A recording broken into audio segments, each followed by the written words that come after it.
Não mude tudo de uma vez. Tenha em mente que, ao contrário do que já foi divulgado ao longo dos anos, um hábito demora mais do que 21 dias para se estabelecer.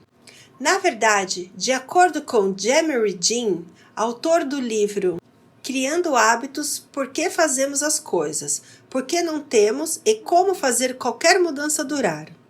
Um hábito demora 66 dias para se tornar hábito, a não ser que seja uma mudança muito simples, como comer uma fruta todos os dias. Sendo assim, meu conselho é que você, todas as semanas, mude uma única coisa de cada uma das 3 áreas. Apenas uma coisa e passe entre 7 a 15 dias firmando esse hábito, antes de querer fazer mais.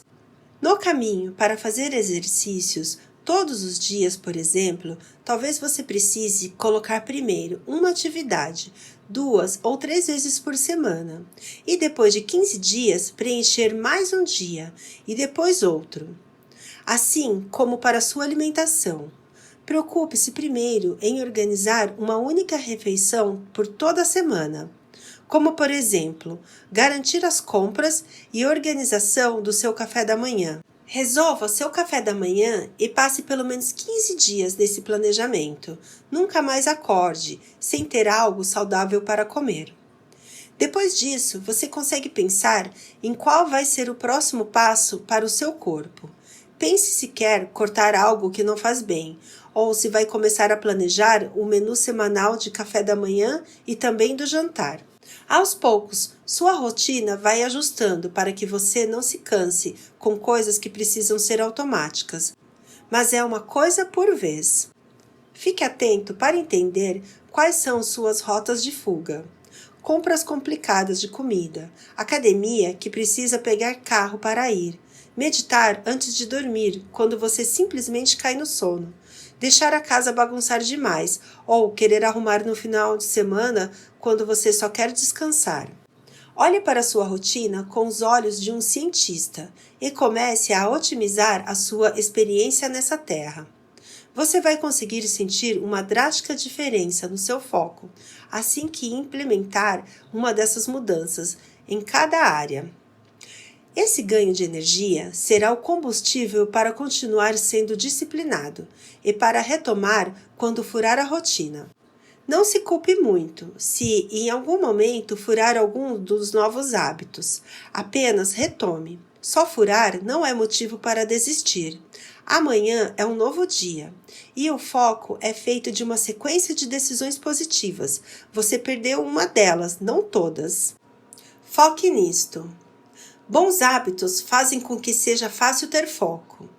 Você precisa organizar as principais áreas da sua vida, sua casa e agenda, sua mente e seu corpo. Organize sua casa fazendo sprint de destralhamento de 15 minutos todos os dias. Organize sua mente buscando a meditação mais fácil para você e comece com apenas 5 minutos. Organize seu corpo estabelecendo uma rotina de sono, alimentação e exercícios que combinam com você. Faça do seu sono uma prioridade. Ele vai ajudar no seu autocontrole e no foco. Um hábito demora mais do que 21 dias para se estabelecer. Se você furar o plano, apenas recomece, sem drama. Capítulo 3. Gerenciando o tempo.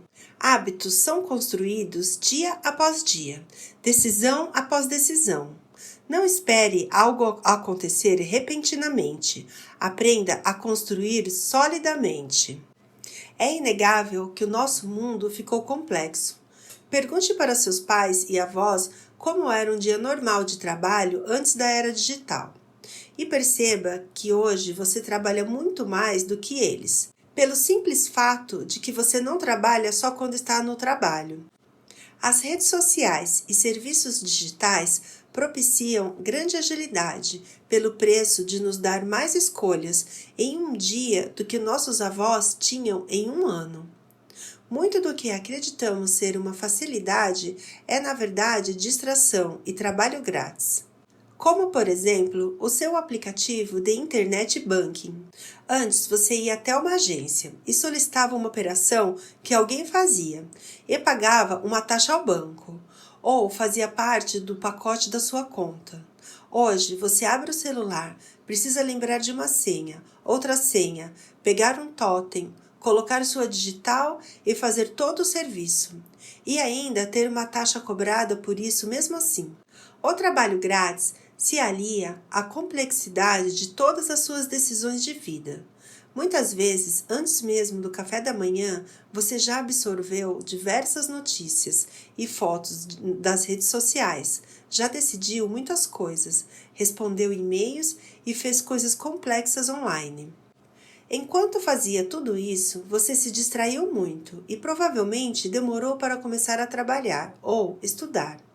E parou algumas vezes porque essa complexidade do mundo moderno continuava te chamando. Seu celular apitou. Suas redes sociais chamaram sua atenção.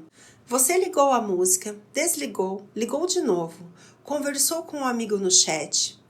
Hoje é como se nossa mente fosse uma criança solta no parque de diversões. São muitos brinquedos e até é difícil de escolher um. Nesse capítulo, vamos tratar dos principais ladrões de tempo que se colocaram entre você e o seu propósito todos os dias. Ladrões de tempo que nos fazem procrastinar e nos tiram o foco. Não ter rotina de sono. Eu sinto dizer, mas salvo raríssimas exceções, as pessoas mais produtivas acordam cedo e dormem cedo. Principalmente se você já passou dos 30 anos, você já entendeu que não adianta achar que de madrugada você rende muito bem.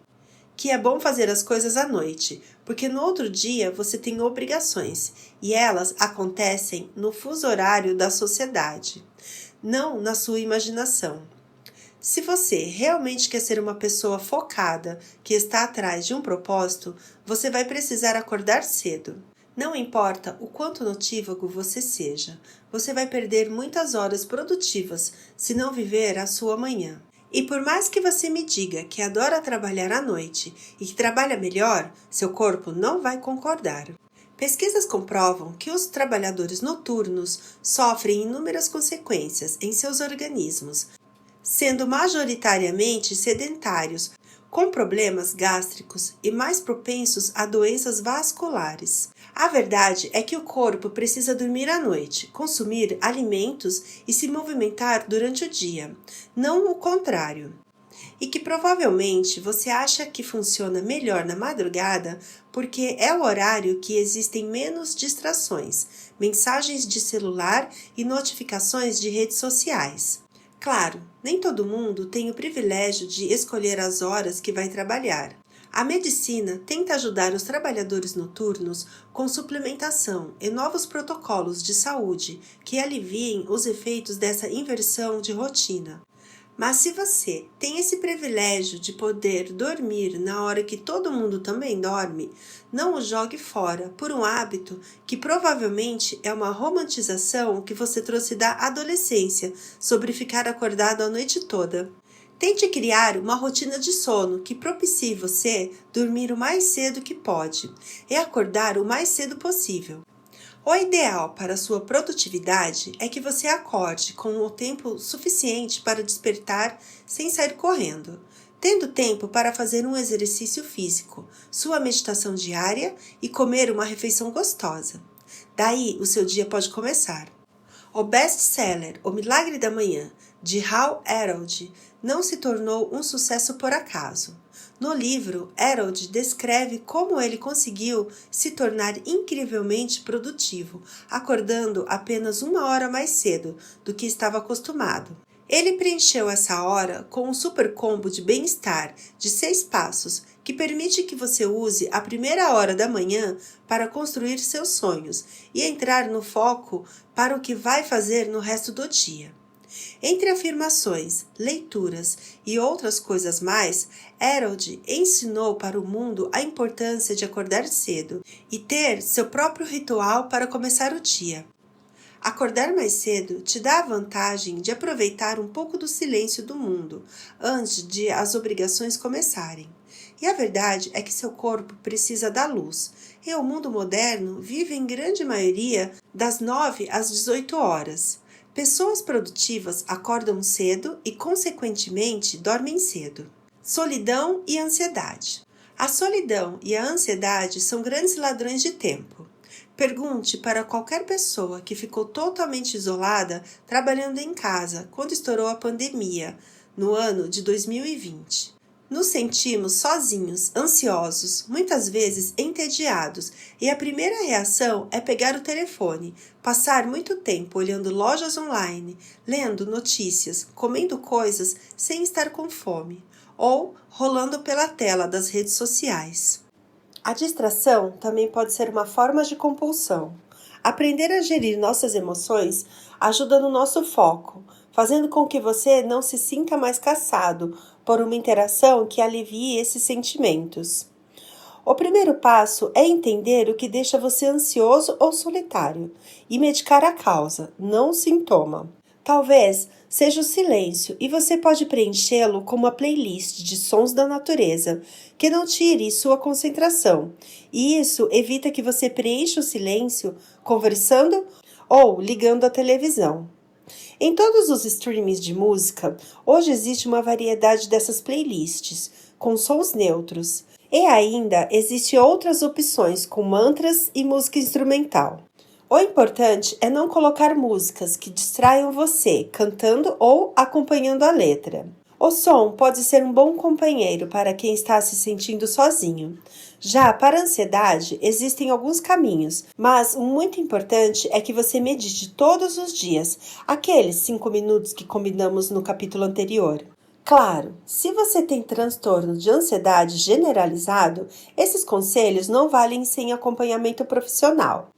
Mas se a sua ansiedade é algo que vem principalmente quando você está sozinho trabalhando e sente que precisa olhar o telefone, fazer algo para comer, abrir um site de uma loja que não tem nada de urgente, talvez seja o momento de fazer um exercício de respiração e se perguntar: por que essa tarefa me dá o impulso de fugir?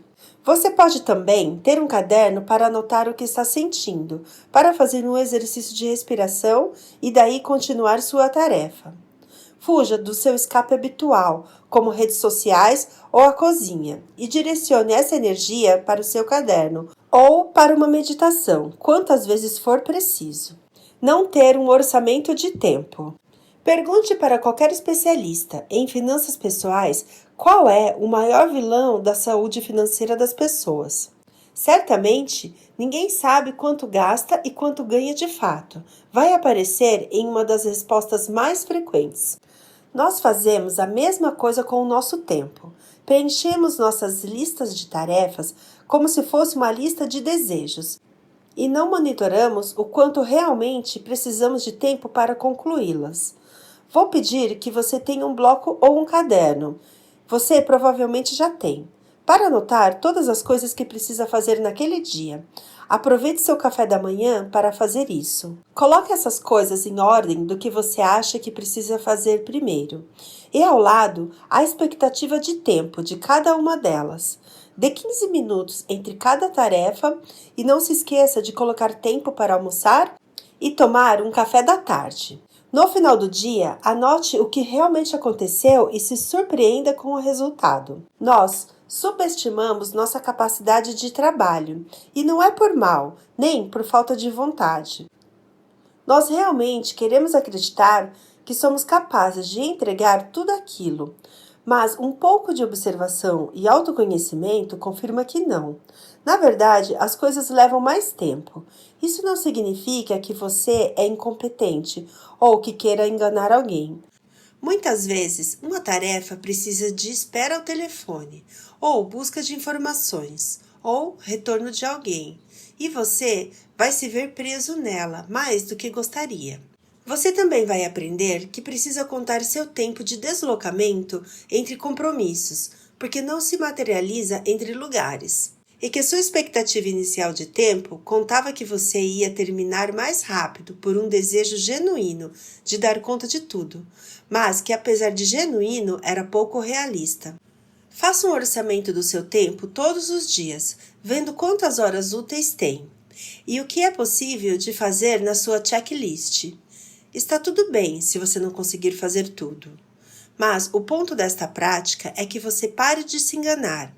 Isso vai diminuir a sua ansiedade. Vai fazer com que você estabeleça prazos mais realistas consigo mesmo, com seu chefe e clientes. Assim, dá para ser muito mais focado. A minha sugestão é que você use a checklist e a agenda para planejar apenas 70% do seu dia útil e deixe 30% para tudo que vai acontecer. Repito, ao fazer a lista e alocar os seus blocos de tempo, só preencha 70% do dia. Confia em mim, muita coisa aparece ao longo do dia que não prevemos quando estamos tomando café e anotando o que queremos fazer. Saber reservar seu orçamento de tempo para os imprevistos é uma salvação. Todos os dias você vai se tornar melhor em fazer o orçamento de tempo, assim como as pessoas que fazem orçamento financeiro também se tornam. Gerenciamento de energia. Quando estiver fazendo a sua lista de afazeres do dia, agora mais realista do que nunca, comece sempre pelo mais difícil, por aquela resposta complicada para um cliente, pelaquela tabela que dá taquicardia só de pensar em abri-la. Comece por aquilo que vai usar a maior parte de você, do seu emocional e da sua força, porque é no começo do dia que temos mais energia para foco e estamos prontos para encarar essas ações. Temos o péssimo hábito de ir procrastinando tudo que é difícil. No livro Comece pelo Mais Difícil, Brian Tracy cita que Mark Twain dizia que a primeira coisa que uma pessoa deveria fazer pela manhã é engolir um sapo vivo, porque depois disso nada mais poderia ser tão ruim. E no caso você precise engolir 2 sapos vivos naquele dia, é melhor começar pelo mais feio. E Tracy ainda completa o raciocínio. Caso você esteja pensando que é melhor deixar o sapo para depois, ficar olhando ao longo do dia não deixa o ato de engolir mais fácil.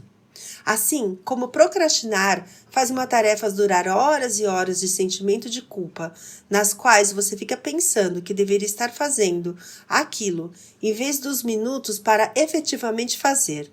O sapo é a sua tarefa mais importante e mais difícil. Respire fundo, desligue o telefone e termine logo com isso. Você vai se sentir muito melhor. E ao longo do dia, planeje ir fazendo tarefas cada vez mais fáceis para acompanhar os seus níveis de energia. O ideal é que no final do dia você esteja fazendo tudo aquilo que não exige muito e a sua mente vai agradecer. Outra dica importante para gerenciamento de energia é que você precisa ter pausas entre as tarefas. Repare que eu não disse que você pode, você precisa. E uma pausa significa realmente relaxar a cabeça, fazendo uma respiração como as que aprendemos no capítulo 2.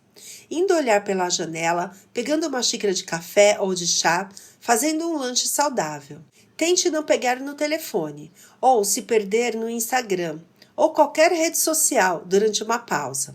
As redes trazem muita informação e podem gastar nossa energia, sem oferecer nada de realmente valioso em troca. A falta de descanso é um ladrão de tempo comum.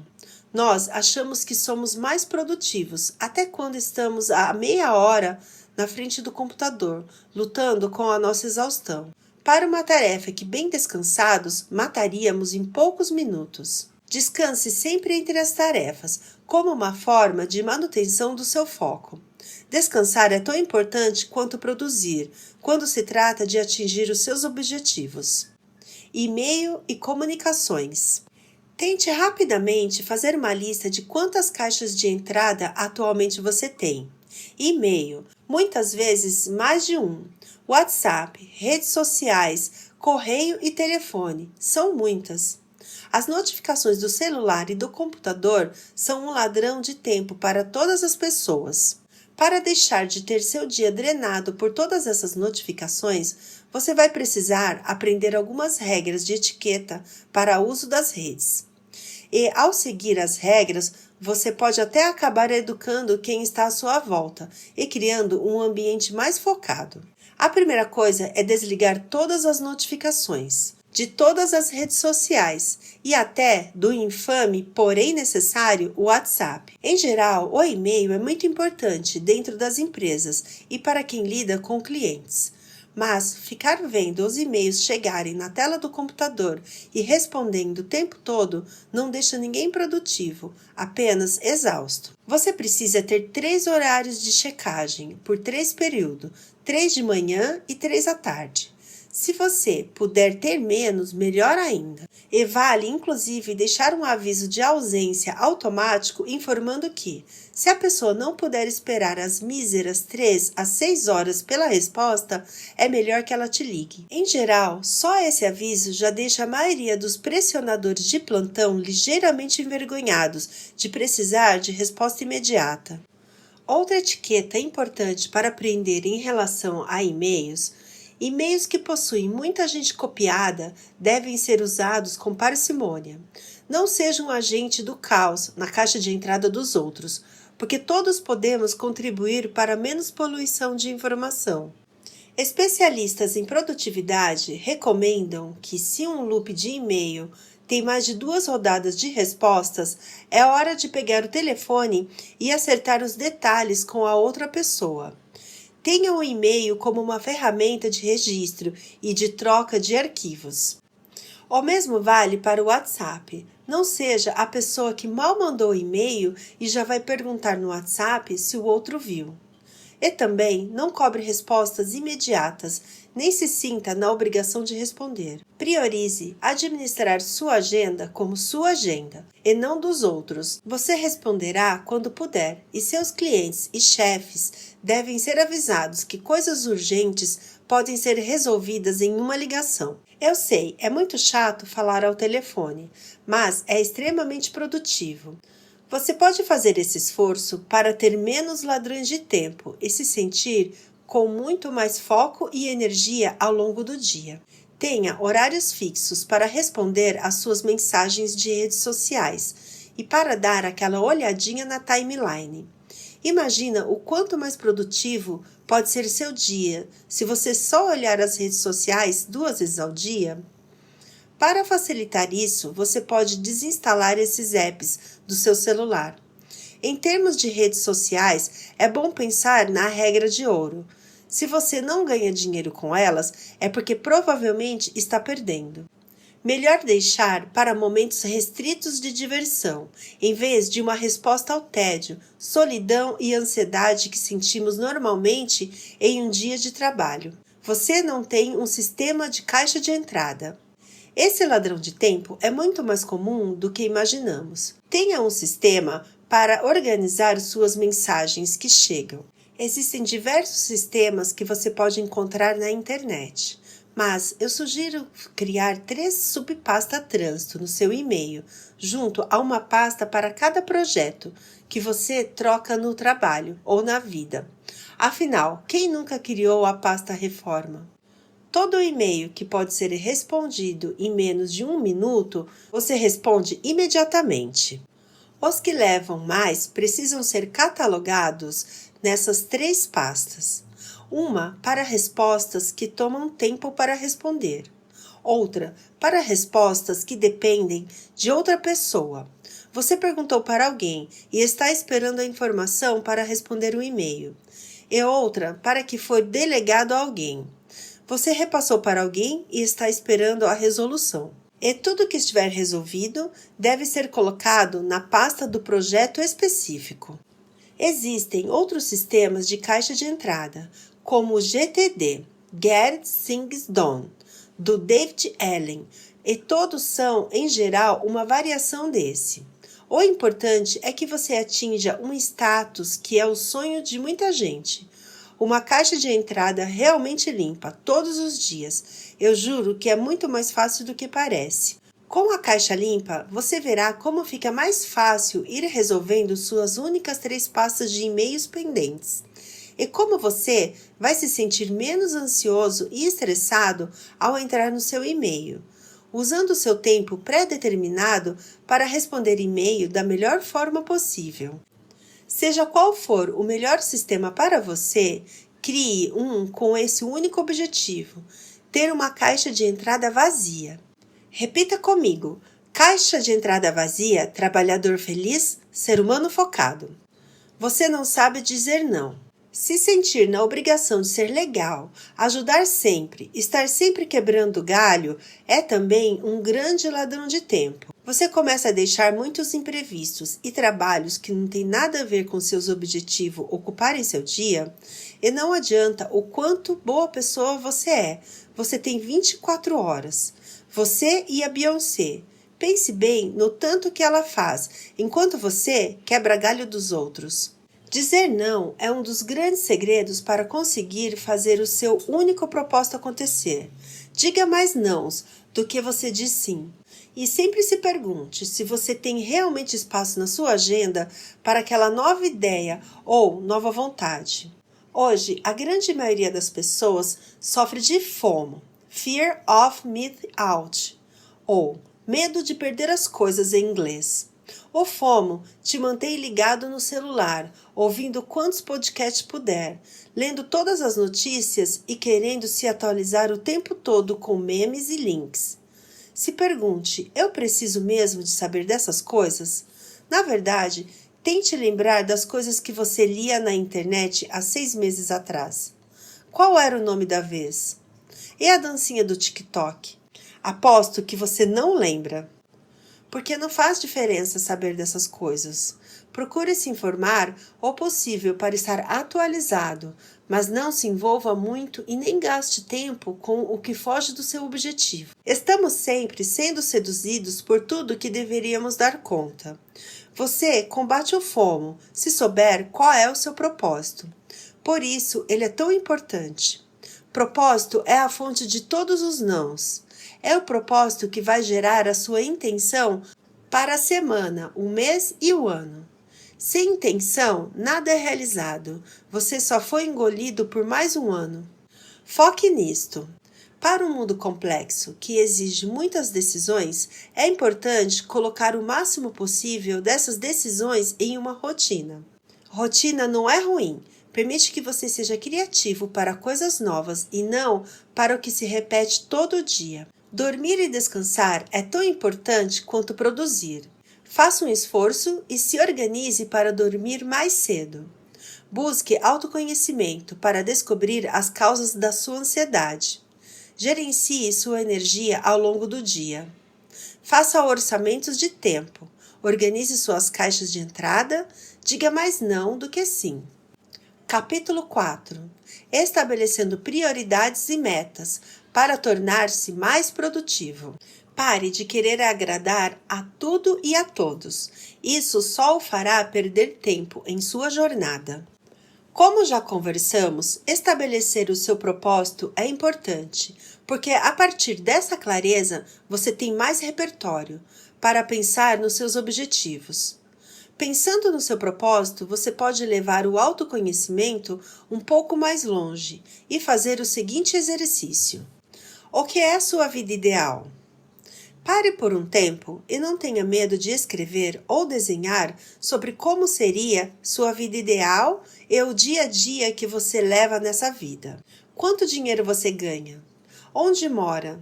Em que tipo de casa ou apartamento? Quais são seus hobbies nessa vida ideal? No que você trabalha? Quantas horas por dia trabalha?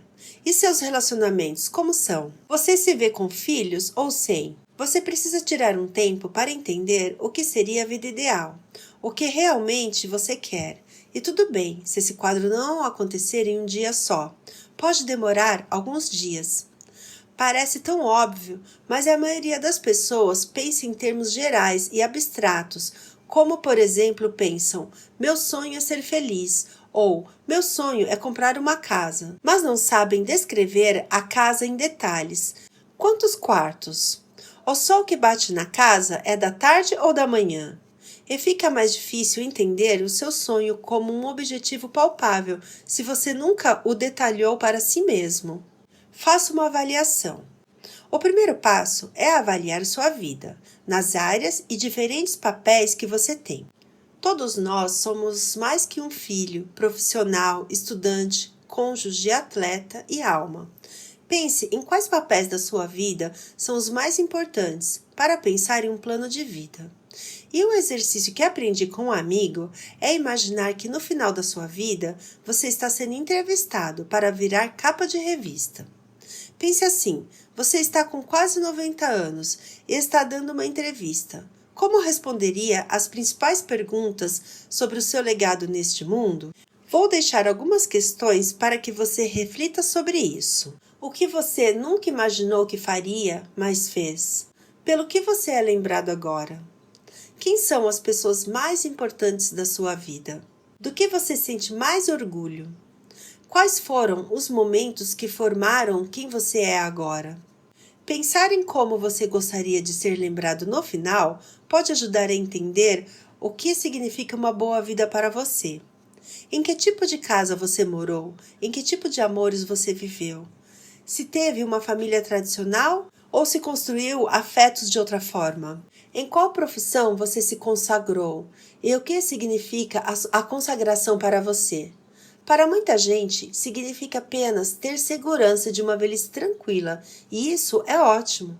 Liste tudo o que puder pensar que você visualiza da sua vida ideal. Quando for bem velhinho, coloque o título. Meu eu de 90 anos será? E vá escrevendo área por área de sua vida. Não esqueça de colocar o seu propósito no topo da lista. Quando terminar a lista, olhe bem para ela e perceba que ali é uma prioridade. Passe a lista limpo, por ordem de prioridade. E a novidade aqui é que suas prioridades sempre vão mudar. Então, nada de se estressar para escolher se investir sua carreira ou seu casamento é agora uma prioridade.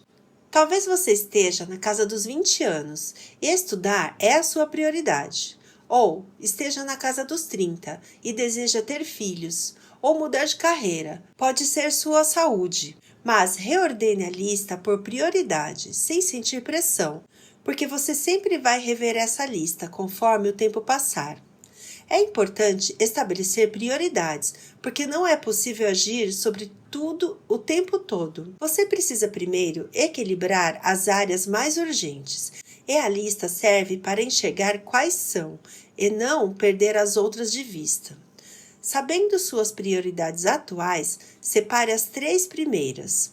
E vamos abrir mais uma lista, e eu prometo que toda essa lição de casa vai fazer sentido. Um plano de vida. Por favor, não comece a suar frio. Vamos fazer um exercício de plano de vida agora que tem a ver com foco e a sua lista Meu Eu de 90 anos. Ajuda a definir alguns próximos passos. Até o final do capítulo vai fazer sentido, porque o plano de vida é útil para que você seja mais focado no seu dia a dia.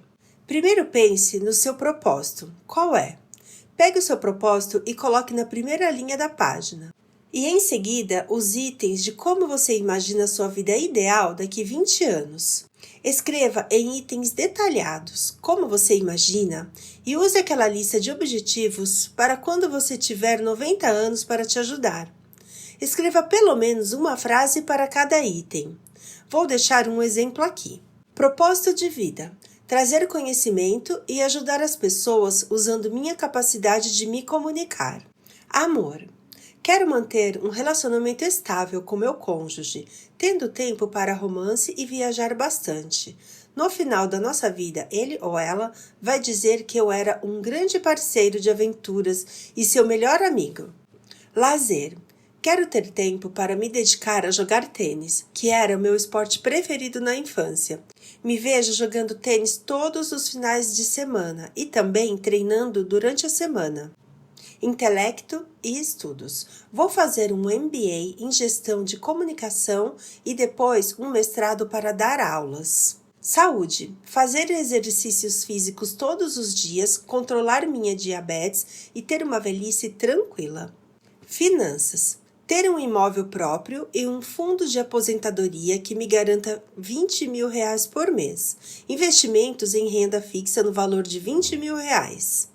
Trabalho e carreira. Vou chegar ao cargo de diretor de marketing de uma grande empresa e ganhar aquele prêmio do mercado. Bom, aí foram alguns exemplos. Assim, você entende o que quer, o seu propósito e qual é a vida ideal daqui 20 anos. É importante escrever e visualizar, porque isso faz com que você elabore seus desejos. E muitas vezes percebemos que não queremos outras coisas. Vamos pegar apenas um desses itens, o profissional. Se hoje você é coordenador e daqui 20 anos quer ser diretor, o que você precisa entender no meio do caminho? Assumir um cargo de gerente, certo? E antes disso? Olhe para os outros gerentes, qual é o caminho deles? Talvez você precise de uma pós-graduação, de um nível avançado de inglês, e depois dessa pós, precise mudar de emprego, se perceber que a empresa que você está hoje não costuma oferecer tanta oportunidade. Ter a visão de vida serve para você quebrar em metas menores os passos para realizar os seus sonhos. Se você sonha em daqui 20 anos estar casado com filhos, sabe que na metade dessa meta precisa estar namorando a pessoa com quem se sente confortável casar. Se estiver solteiro ou namorando alguém com quem não quer casar, é hora de agir e mudar o curso da história. A partir desse raciocínio, você vai pegar a sua lista do eu de 90 anos e a lista do plano de vida e fazer um plano de médio prazo. Médio prazo significa 5 anos. Apesar de a revolução digital ter nos deixado tão ansiosos que um ano parece tempo demais. O que precisa ter acontecido na sua vida em um prazo de 5 anos para você sentir que está um pouco mais próximo da vida que sonha ter? Claro, não dá para resolver 20 anos em 5, mas você consegue ter uma noção para qual direção deveria estar seguindo. Plano de médio prazo. No propósito de vida é... No amor eu vou. No lazer eu vou. No intelecto e estudos eu vou... Na saúde eu vou. Nas minhas finanças eu vou. Com meus amigos e família eu vou. No meu trabalho e carreira eu vou... Estabelecido o que precisa acontecer em 5 anos, é hora de pensar no seu próximo ano. Meu conselho pessoal é não esperar a virada do ano para fazer seu plano anual, porque isso não passa de uma das nossas muitas formas de procrastinação. O ano não acaba e reinicia como um computador no dia 31 de dezembro, para atualizar o sistema no dia 1º. Se você sabe o que deve acontecer na sua vida em 5 anos, um ano é fácil de resolver. Faça uma resolução para cada uma das áreas da sua lista do eu de 90 anos, sempre com seu propósito em mente. Todos os meses você vai revisar esse plano e escolher uma única coisa na qual vai focar naquele mês. As outras, claro, não podem parar, mas ficam no modo administração. Você vai colocar uma energia especial todos os meses em uma única coisa, que pertence a uma única área da sua vida. Por exemplo, plano anual. Meu propósito de vida é... No amor eu vou. No lazer eu vou. No intelecto e estudos eu vou. Na saúde eu vou. Nas minhas finanças eu vou. Com os meus amigos e família eu vou. No meu trabalho e carreira eu vou... Todos os meses você vai fazer o seu plano mensal, com seu foco, que é algo que está na lista do eu de 90 anos, pode lhe entregar.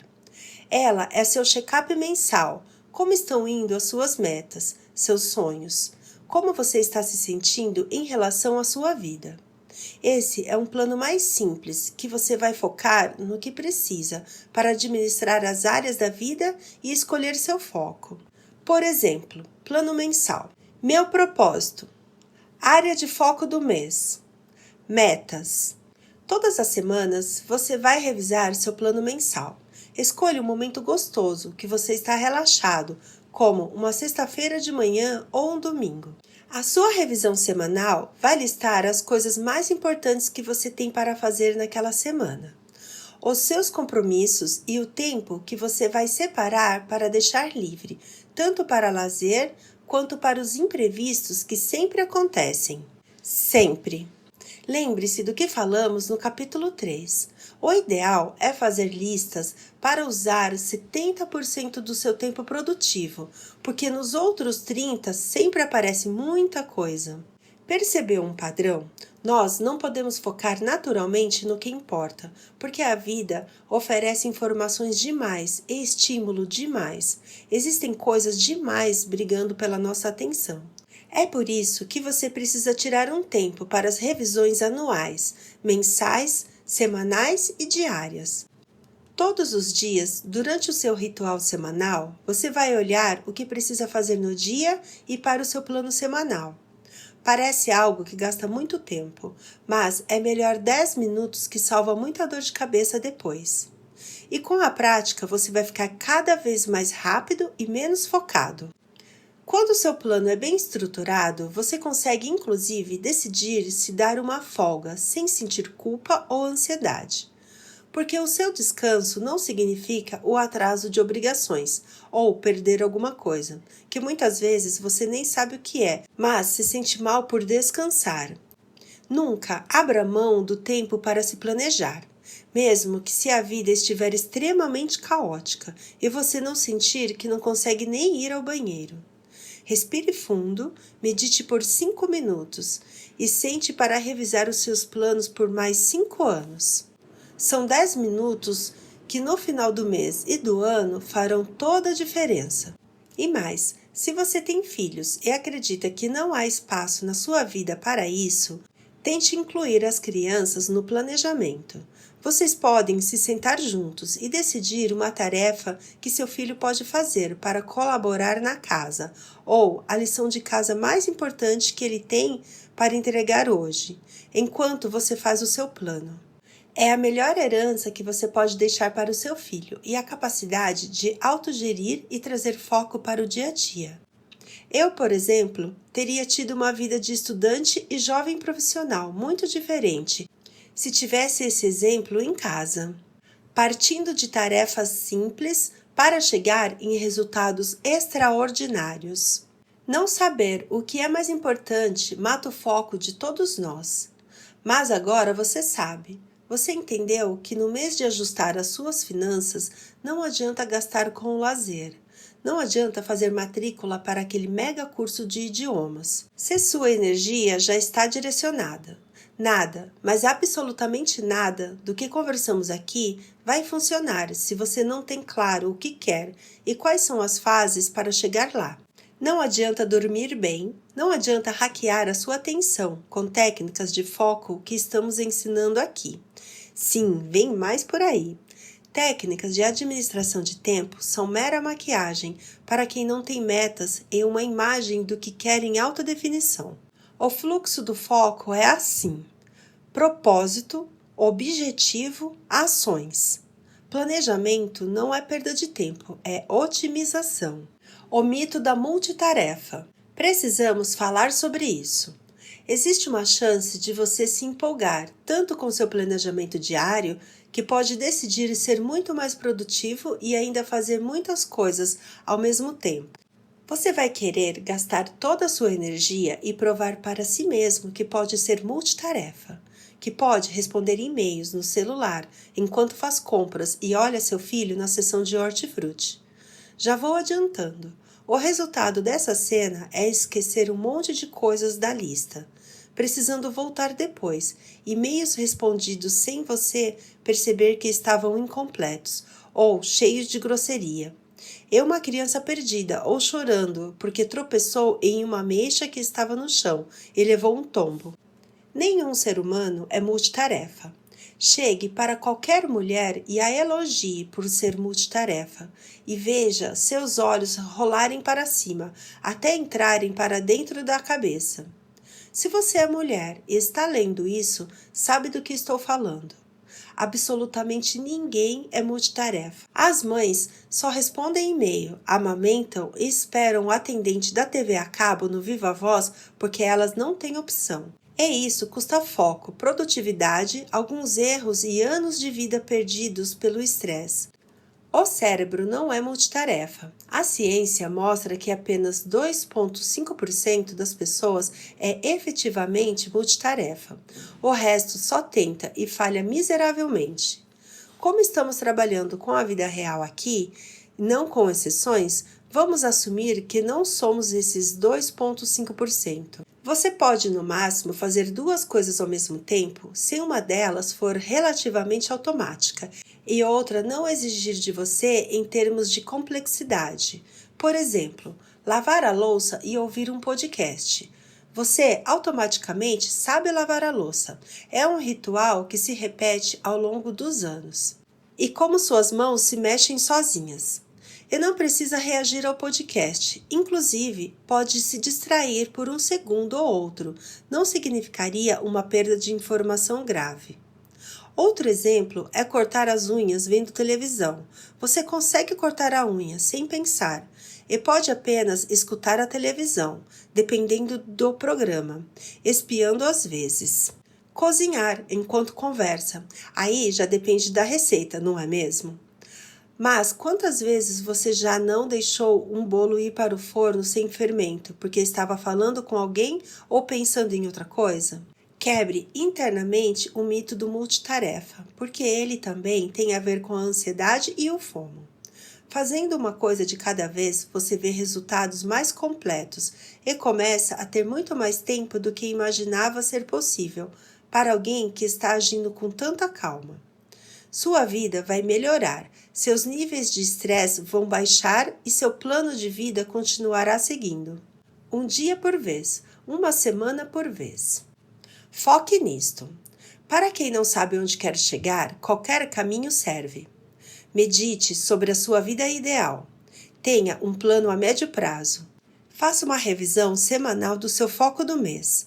Transforme esse momento em uma hora prazerosa com um café ou seu drink preferido. Não caia na armadilha de multitarefar, não é possível. Capítulo 5. A coragem de ir atrás do seu único propósito, lidando com o medo de fracassar.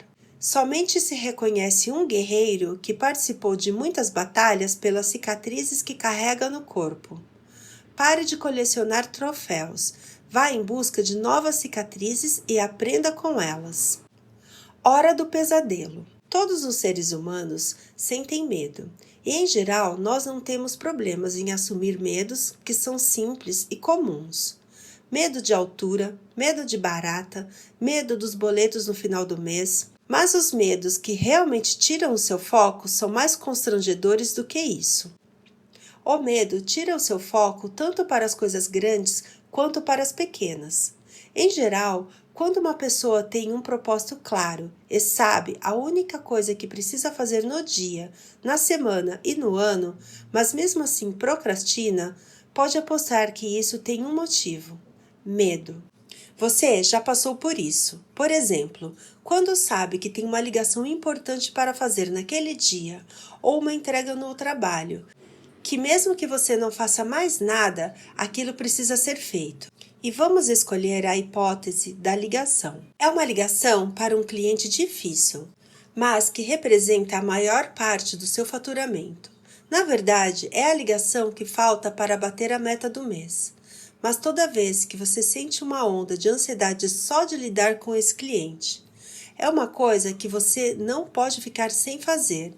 E você olha para o relógio e pensa: vou pegar um café antes de me preparar. Depois do café, pensa em olhar as suas mensagens para ir se acostumando com a ideia dessa tarefa tão importante que gera ansiedade só de pensar. O quanto complexa uma ligação pode ser? É só pegar o telefone e pedir para falar com o responsável e se apresentar. Você faz isso todo mês, mas você decide responder alguns e-mails antes. 1 hora passa, 2, 3, você pensa que pode fazer a ligação depois do almoço. E almoça pensando nisso, se sentindo mal por ainda não ter feito.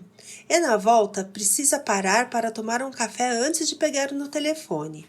Todos nós já passamos por isso, e o medo está impresso em cada momento de evitar o enfrentamento da sua tarefa mais importante, daquilo que vai fazer a diferença para você realizar o seu objetivo. É a única coisa que você precisa fazer, mas o desconhecido assombra. E se a pessoa agir mal? E se baterem o telefone na minha cara? E se eu não conseguir esse contato? E se for humilhado e escorraçado nessa ligação para um cliente ou parceiro? Depois finalmente ligamos. Muitas vezes a pessoa responsável nem está disponível e fica de retornar. Nos sentimos ridículos por ter protelado tanto. A realidade é sempre muito mais leve do que o teatro que criamos nas nossas cabeças. O medo nos faz ridículos e funciona como os bichos de sombras que projetamos na parede com a mão para distrair as crianças. Ele amplia e distorce a realidade. O medo do fracasso une a todos nós. O medo do fracasso é uma parte maior da vida do que qualquer pessoa gostaria de admitir. Para ter ideia, o Monitor Mundial de Empreendedorismo Global Entrepreneurship revelou que, no ano de 2019, 35% dos empreendedores brasileiros afirmaram que, mesmo exagerando oportunidades, o medo do fracasso os impedia de fazer e investir mais em seus negócios ou em novos negócios. Enquanto isso, a rede social Linkago mostrou em matéria ao LA Times que o medo do fracasso é o motivo número 1 para os norte-americanos não estabelecerem metas para o futuro. O medo pode ser tão forte que paralisa até nossa imaginação. A humanidade gasta uma quantidade considerável de tempo pensando em tudo que pode dar errado. E apesar de o medo ser uma resposta normal da nossa mente, que visa preservar a nossa vida, quando se trata de situações hipotéticas em geral, nós estamos projetando muito mais do que realmente pode acontecer. Esses dois dados lidam com os medos de fracasso dos empreendedores. E o que esses dois medos são na prática? O empreendedor que tem medo do fracasso pensa que, no pior cenário, ele fará uma dívida que nunca poderá pagar e ficará sem seus bens e se tornará assunto entre os amigos e conhecidos, como o cara que estava na cara que não ia dar certo. Mas ele não entende esse raciocínio para o próximo passo. E depois? Muita gente se endividou e faliu. E depois? O que acontece com quem fracassa? Existe um caso muito interessante no Brasil. O empresário Geraldo Rufino já chegou no pior cenário nada menos do que 6 vezes. Ele ficou conhecido como o ex-catador de latinhas, que quebrou 6 vezes e hoje ostenta um faturamento de mais de 50 milhões por ano com a empresa JR Diesel, que revende peças de caminhão, e conseguiu, entre outros feitos, estabelecer o desmanche legal no país e ainda aprovar uma lei para regularizar a prática. Criado na favela do Sapé, em São Paulo, Rufino teve diversos negócios e conta que uma das vezes que quebrou, em 1985, ficou devendo mais de 16 milhões de reais, que na época era uma fortuna ainda maior do que é agora. Ele descreve em seus livros e entrevistas que membros da família até ofereciam casas e poucos bens que tinham, na intenção de ajudar, mas ele não sabia nem como explicar para essas pessoas que o buraco era muito mais embaixo. Como qualquer pessoa endividada, ele precisou de uma boa dose de gestão emocional, mas sobreviveu e enfrentou-o depois do fracasso. Ele conta que ia conversar com cada credor e explicar que não poderia pagar. Buscava crédito, buscava investidores incansavelmente. E nesse meio tempo, perdeu muita coisa, teve a luz cortada, entre outros. Rufino se reergueu, sempre tendo como exemplo sua mãe, que morreu quando ele era ainda criança. Mas deixou o exemplo de sempre aproveitar ao máximo tudo que aparecesse pela frente.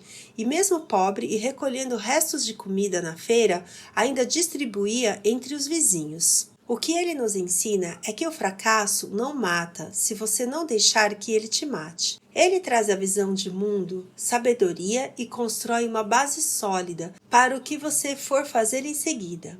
Uma pessoa que enriquece sem ter fracassado antes só pode ser um herdeiro. Convenhamos, nós sabemos o histórico de herdeiros administrando riquezas.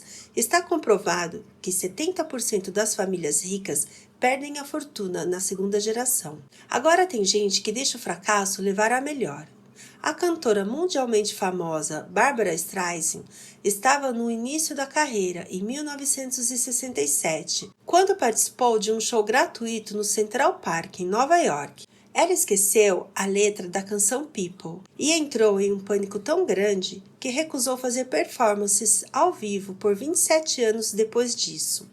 O mundo perdeu muito tempo de Streisand cantando ao vivo. Mas eu garanto que quem perdeu foi mais ela, que poderia ter superado o episódio muito antes e vivenciado turnês inesquecíveis para sua carreira.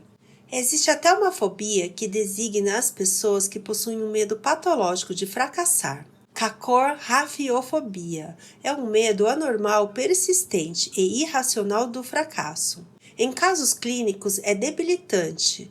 O medo, até mesmo do fracasso ou derrota mais sutil, é tão intenso que impede a pessoa de fazer qualquer coisa. A psicoterapia, nesses casos, ajuda a pessoa a lidar com uma das verdades mais incômodas da existência. O fracasso é inevitável para quem quer fazer coisas, qualquer coisa. Só não fracassa quem não faz nada. E mais do que isso, o fracasso é a parte do seu MBA do sucesso, por assim dizer. É o fracasso que apara as arestas da arrogância e da falta de contato com a realidade.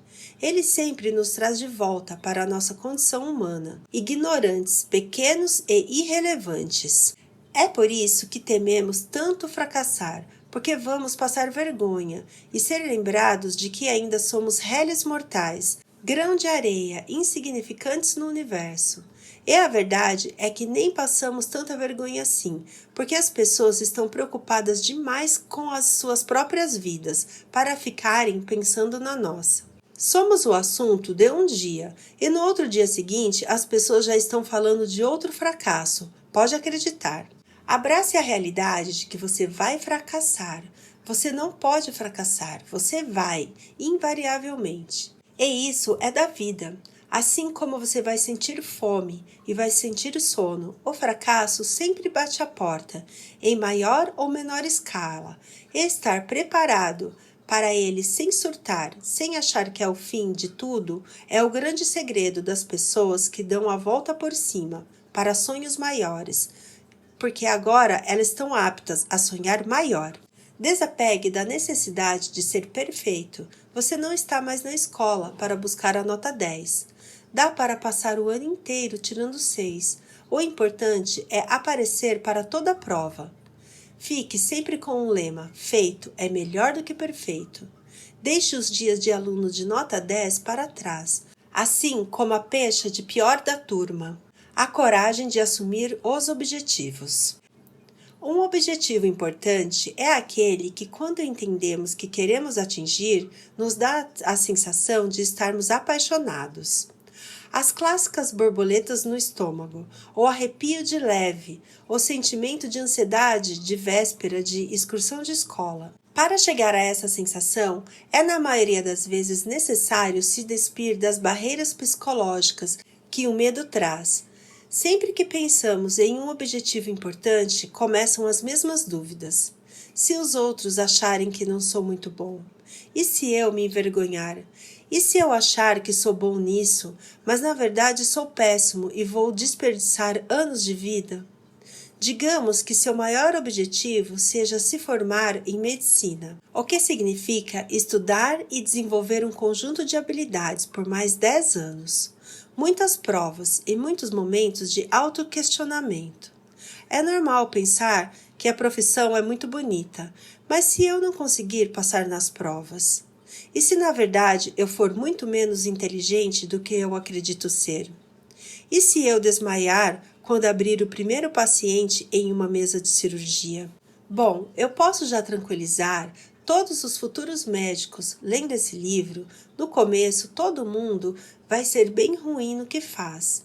É por isso que existem supervisores e professores, porque vocês serão tão ruins que não será possível deixá-los sozinhos com os pacientes. Todo mundo que desenvolve qualquer nível de habilidade em qualquer coisa passou por um período em que não era muito bom. É uma parte inevitável do processo. As pessoas que persistem durante esse período e continuam praticando de maneira inteligente são as que desenvolvem habilidades impressionantes. Quanto tempo dura esse período? Depende do que você está fazendo, do quanto você pratica e de qual a sua estratégia de desenvolvimento.